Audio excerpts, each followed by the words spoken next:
Assalamualaikum warahmatullahi wabarakatuh. Selamat berjumpa kembali anak-anak sekalian pada pembelajaran tahap kelima ini. Masih dalam suasana pandemi, mudah-mudahan kita selalu diberikan kesehatan untuk bisa melanjutkan tugas kita sehari-hari. Nah, pada tahap pembelajaran yang kelima ini akan saya sampaikan materi tentang roda dan ban.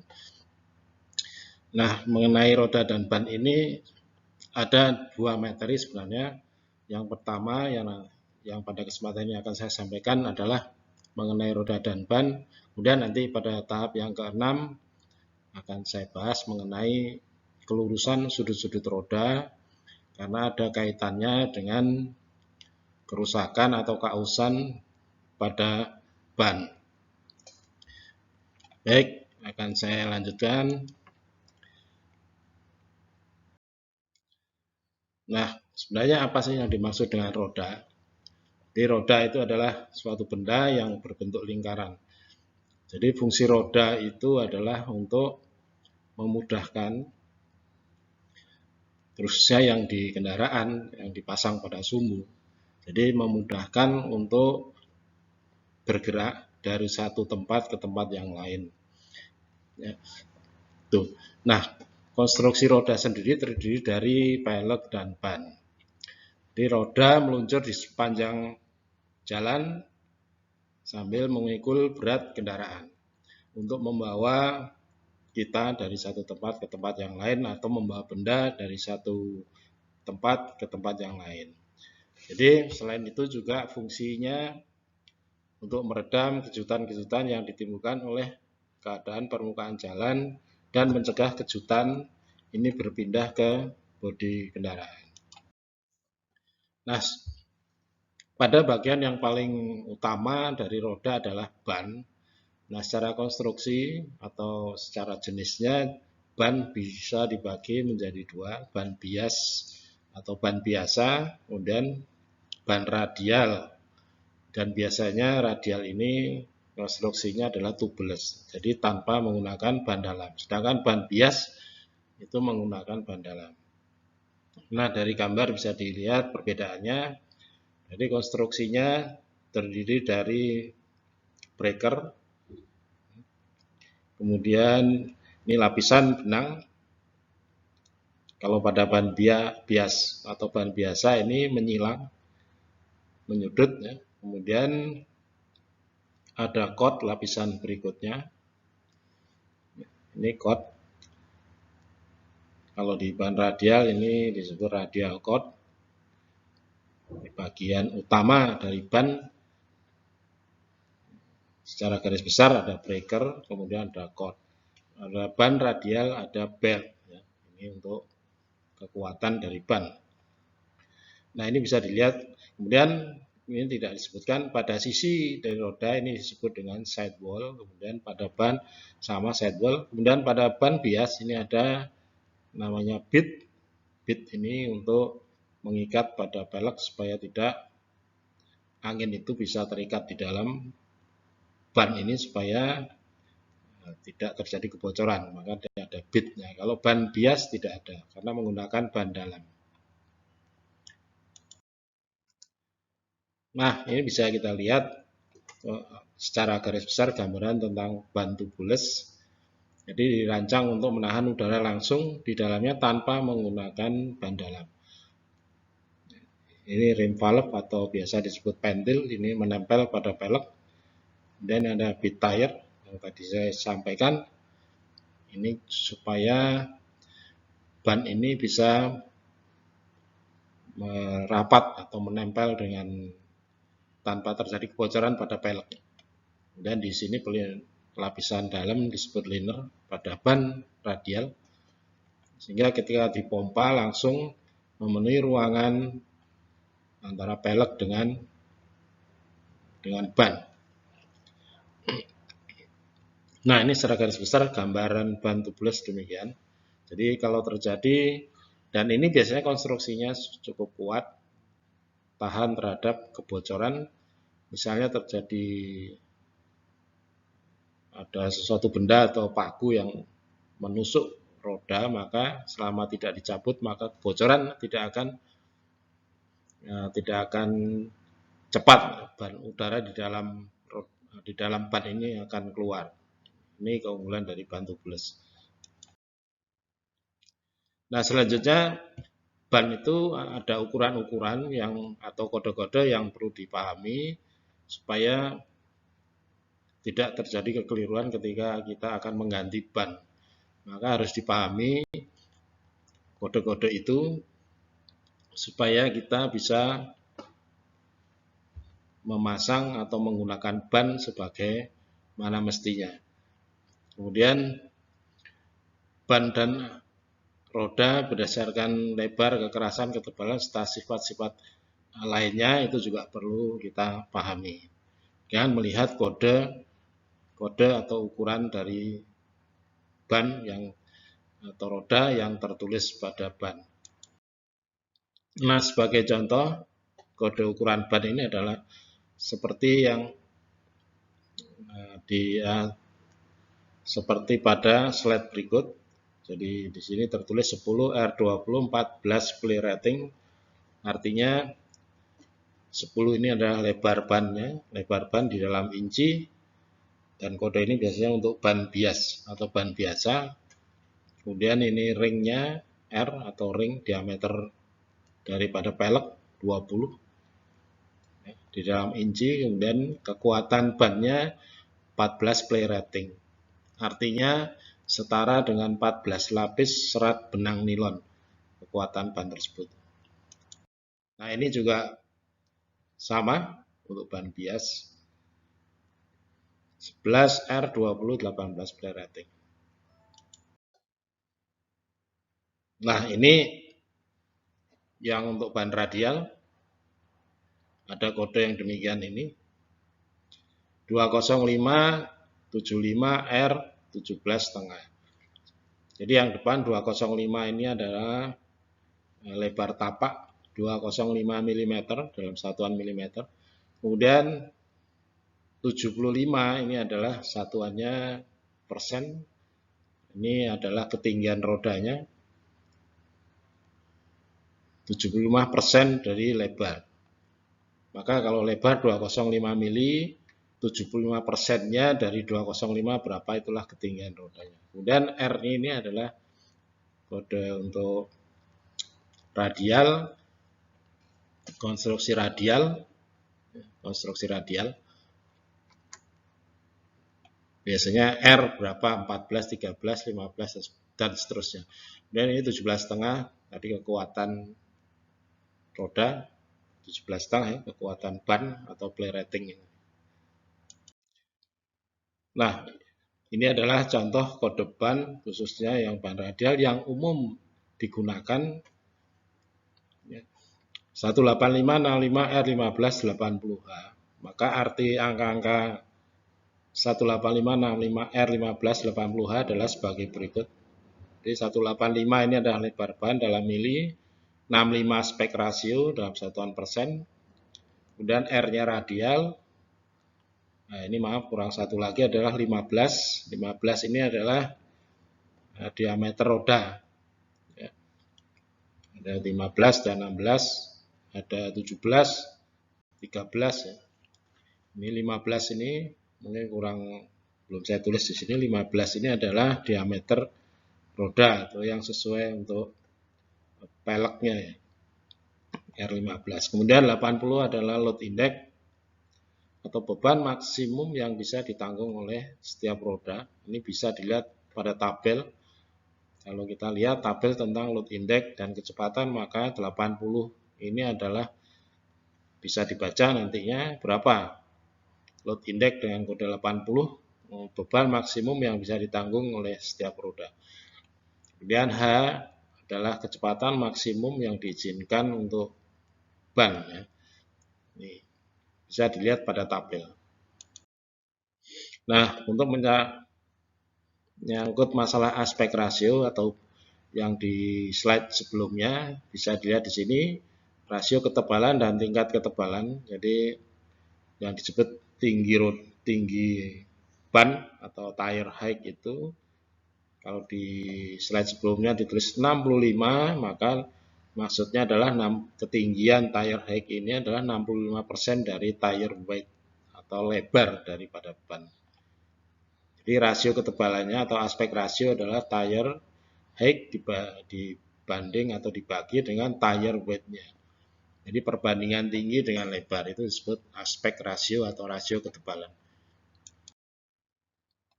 Nah, bagaimana untuk memeriksa ban atau roda dari keolengan atau run out? Jadi dapat menggunakan alat dial indikator, ban kita dongkrak atau roda kita kendaraan kita dongkrak, kemudian kita ukur menggunakan dial indikator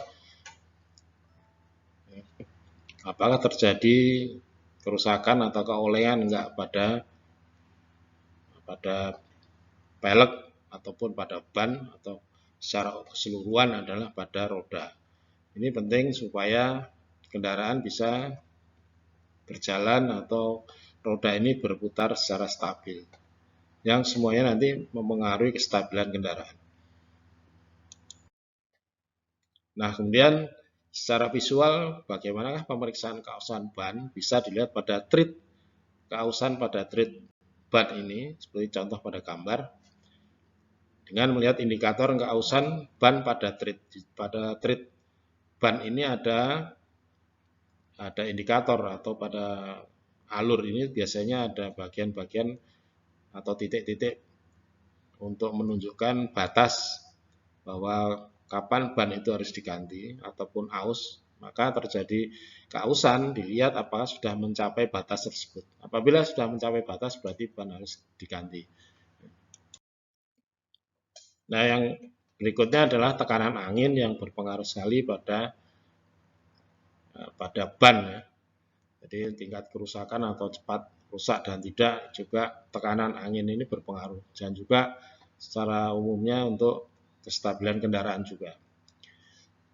Maka tekanan angin yang tidak sesuai akan menyebabkan kerusakan pada ban dan tidak bisa atau bisa memperpendek umur ban.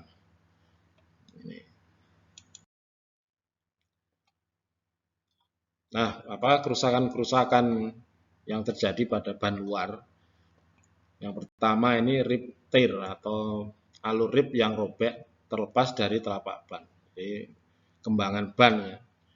Ini disebabkan posisi telapak ban tidak menapak ke permukaan jalan dengan sempurna. Misalnya tekanan ban yang kurang ini atau tekanan ban yang berlebihan. Sehingga berat hanya bertumpu pada sebagian kecil telapak. Karena ban tidak sesuai kekuatan bagian ban yang memikul, maka terjadi kerusakan. Kemudian yang kedua, kerusakan ban yang disebut dengan sparation. Ini kerusakan pada bagian luar ban, terjadi benjolan pada atau bagian yang menggelembung, terutama pada shoulder atau pada sisi ban ini ya, shoulder atau bau ban ya, terjadi benjolan. Ini karena kerusakan struktur pada shoulder atau pada sidewall ini biasanya. Ini karena rusaknya struktur daripada ban. Ini karena terlepasnya ikatan plekot atau tali atau serat-serat benang pada ban itu ya. Dari karet ban yang disebabkan beban berat. Jadi terlalu berat sehingga tali-tali atau serat-serat dari ban tersebut atau benang bannya putus. Hingga terlepas ikatan dengan karetnya sehingga terjadi menggelembung atau disebut sparation. Juga bisa disebabkan karena angin kurang dan kecepatan yang tinggi. Sehingga ban itu kalau tekanannya kurang dipakai untuk kecepatan tinggi itu akan mengendor sehingga tertarik tali-tali kotnya ini sehingga putus. Nah, ini juga disebut CBU atau terputusnya tali atau plekot pada sidewall. Ini terjadi gelembung juga ya pada sisi sidewallnya. Nah, penyebab kerusakan ini adalah tekanan ban sangat kurang, sehingga terjadi defleksi pada saat berjalan Nah, ini yang menyebabkan ban bisa rusak secara strukturnya sehingga menggelembung. Jadi gaya regang tarik yang berulang-ulang menyebabkan playkotnya putus. Nah, ini sangat berbahaya bila digunakan pada kecepatan tinggi, misalnya pada jalan tol, ini bisa menyebabkan bam atau ban ini bisa meletus. Nah, secara visual keausan ban bisa dilihat pada gambar slide berikut. Secara visual maka bisa dilihat ban aus pada shoulder atau di tengah seperti pada gambar, atau ban aus pada sisi kanan dan kiri. Bisa di tengah atau di sisi kanan dan kiri. Nah, ini kaitannya biasanya dengan komponen-komponen kaki-kaki roda. Nanti pada pembelajaran ke-6 maka dilakukanlah pengukuran untuk sudut-sudut kaki roda, tujuannya supaya tidak terjadi kerusakan pada ban seperti pada gambar ini. Ataupun juga nanti kaitannya dengan komponen suspensi yang menyebabkan kerusakan pada ban. Secara visual bisa dilihat di sini. Secara visual bisa dilihat keausan itu.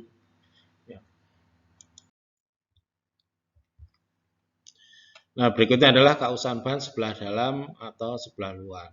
Nah, ini penyebabnya karena keausan karena digunakan untuk menikung yang ekstrim. Ya, digunakan berjalan, kemudian digunakan sering untuk menikung atau belok menikung yang ekstrim dan sering. Nah, selain itu juga kecepatan yang berlebihan pada saat belok. Ini juga menyebabkan kerusakan pada sisi luar dan sisi dalam. Kemudian deformasi kelonggaran yang berlebihan pada bagian suspensi.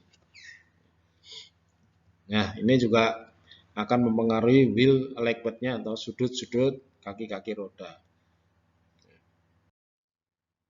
Nah, berikut ini adalah contoh secara visual gambaran keausan ban yang diakibatkan oleh toe in atau toe out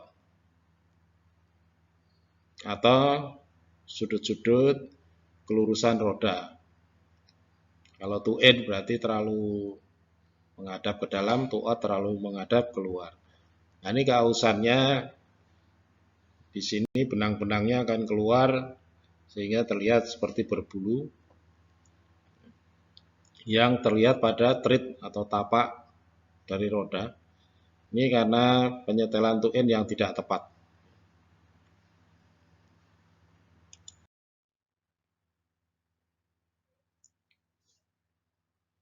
Nah, berikut ini adalah keausan pada toe and heel. Jadi keausan toe and heel adalah aus bagian yang sering terjadi pada ban dengan pola tread block dan lug. Jadi yang khusus untuk tread yang tipe block, untuk jalan-jalan yang bukan aspal biasanya digunakan kendaraan untuk off-road atau sering digunakan untuk jalan tanah, dan lug atau yang treadnya ini seperti kotak-kotak kayak apa ya, untuk medan-medan yang berat ya. Ini biasanya pola treadnya disesuaikan dengan tread block atau dan lug ya. Ini khusus kendaraan-kendaraan yang biasanya digunakan untuk medan-medan berat atau off-road. Nah, ban dengan tread berpolarif keausannya untuk pola seperti gelombang. Jadi ini keausannya seperti mengeblok ya. Nah, ini karena biasanya penyimpangan pada sudut-sudut roda. Apakah dia karena masalah suspensi ataukah sudut-sudut yang tidak tepat, maka akan terjadi keausan yang ngeblok seperti ini ya. Artinya pada treadnya ini ausnya sebagian. Nah, ini keausan berikutnya adalah keausan spot atau spot gear atau cuping ya. Nah, ini biasanya pada satu sisi membentuk blok-blok atau lingkaran-lingkaran kausan seperti pada gambar. Ya, jadi lekuk seperti mangkok pada beberapa bagian trit roda dan terjadi jika kendaraan berjalan pada kecepatan tinggi. Nah, biasanya ini adalah berkaitan dengan komponen kaki-kaki roda atau komponen-komponen suspensi. Nah, ini perlu diidentifikasi apakah terjadi kerusakan pada bearing atau pada ball joint roda. Ball joint ini adalah bagian komponen dari suspensi. Jadi kerusakan pada ban ini berkait atau dengan komponen-komponen yang lain. Nah, untuk menghindari kerusakan-kerusakan pada ban, maka perlu diatur ataupun memeriksa tekanan udara ban. Jadi pemeriksaan secara berkala 1 minggu sekali, apakah tekanannya berkurang, maka perlu disesuaikan atau ditambah tekanan yang standar sesuai dengan spesifikasi. Biasanya untuk mobil-mobil itu ada tekanan standarnya disesuaikan dengan bannya.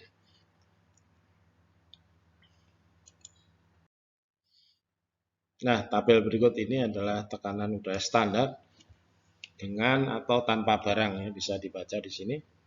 Tekanan udara, ukuran ban, maka di sini tekanan udaranya standarnya ya, bisa dibaca. Sehingga menghindari kerusakan yang terjadi pada ban. Maka apabila terlalu rendah ini maka treadnya akan menekuk atau melengkung seperti pada gambar ini. Kalau yang ini yang standar, yang bagian tengah ini tekanan sesuai, kemudian yang berikut ini tekanan kalau terlalu tinggi maka tread roda atau tapak ini tidak menapak seluruhan pada aspal, sehingga ada bagian yang menggantung, ada bagian yang menapak, sehingga kausannya nanti akan terjadi pada bagian yang menapak, bagian tengah, sedangkan bagian sampingnya biasanya akan terlihat masih utuh.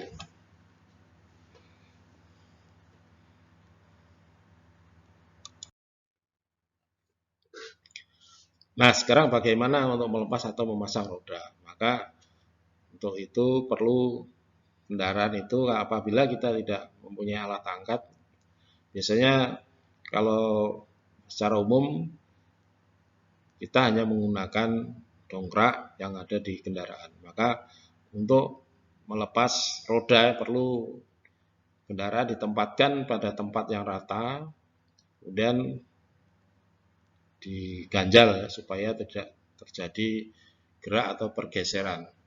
Nah, ini baru kita lakukan pendongkrakan. Kemudian kalau kita mau memeriksa roda maka dilengkapi juga atau disediakan jack untuk menahan roda. Nah, baru kita bisa bekerja, misalnya memeriksa rem dan sebagainya, atau memeriksa bearing roda. Nah, atau mau mengganti ban, maka didongkrak, maka rodanya kita lepas.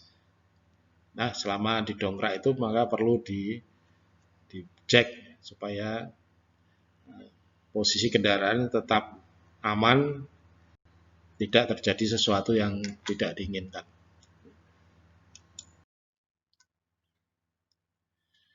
Nah, selanjutnya ketika ban sudah terpasang, maka kita pompa dengan menggunakan kompresor dengan tekanan sesuai dengan peruntukan ban. Dan tekanannya juga disesuaikan dengan standar tekanan yang direkomendasikan. Nah, di dalam memasang roda, biasanya setelah kita lepas untuk mengerjakan atau ada pekerjaan yang misalnya mengganti atau menambal ban, ya. Nah, kemudian kita pasang pada di axle shaft atau pada as roda lagi, maka menempatkan roda pada lubang baut-baut ini harus dengan tepat, sehingga posisi tepat dan benar sesuai dengan tanda pemasangan. Ini perlu diperhatikan.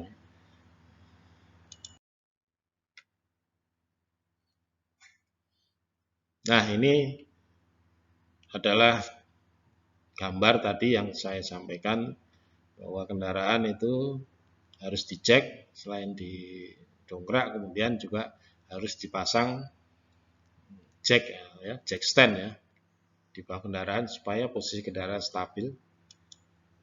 Nah, di dalam memasang roda pada axle shaft atau pada hook, maka perlu diperhatikan adalah posisi lubang-lubang untuk mur roda. Nah, setelah terpasang, kemudian kita kencangkan menggunakan kunci momen atau kunci torsi. Kita ukur sesuai dengan rekomendasi atau standarnya kekuatan pengencangan. Contohnya misalnya 600 kg force cm atau 59 Nm 43 pound-feet. Maka ketika kita kencangkan di sini, kalau menggunakan kunci momen ada tandanya. Nah, kalau kita tidak menggunakan kunci momen, menggunakan kunci biasa, maka kekuatan atau pengencangan itu ya sesuai kekuatan kita, atau kita kira-kira jika mur ini sudah kita kencangkan dan sudah tidak bisa lagi berputar, maka stop. Kita tidak boleh berlebihan, nanti akan mengakibatkan kerusakan pada mur roda ini ya. Karena biasanya murnya ini lebih kekerasannya lebih lunak daripada alur atau ulir yang terdapat pada roda. Sehingga kalau kita terlalu keras, maka bisa menyebabkan mur ini akan dol ya. Maka harus ya kira-kira lah kekencangan itu, kalau kita rasa sudah cukup, maka kita stop. Ada jumlah daripada mur ini, ada yang 5, ada yang 4 ya. Nah, untuk mengencangkan maka harus menyilang ya. Jadi kita jangan mengurut kalau mengencangkan, tapi secara silang dulu, setelah kencang baru kita cek kekuatan atau pengencangan ini untuk ngeceknya secara berputar ya. Tapi awal untuk mengencangkan kita harus menyilang supaya posisi bisa lurus ya, tidak terjadi kemiringan ya. Nah, ini sesuai dengan kaidah pengencangan mur ya. Jadi harus secara silang, kemudian kita ceknya secara urut berputar. Nah, demikian yang bisa saya sampaikan untuk roda dan ban pada pembelajaran tahap kelima ini. Kalau ada kekurangannya mohon maaf. Untuk menambah pengetahuan silakan anak-anak sekalian bisa mencari pengetahuan yang lebih detail mungkin dengan membaca atau mencari literatur atau browsing pada internet.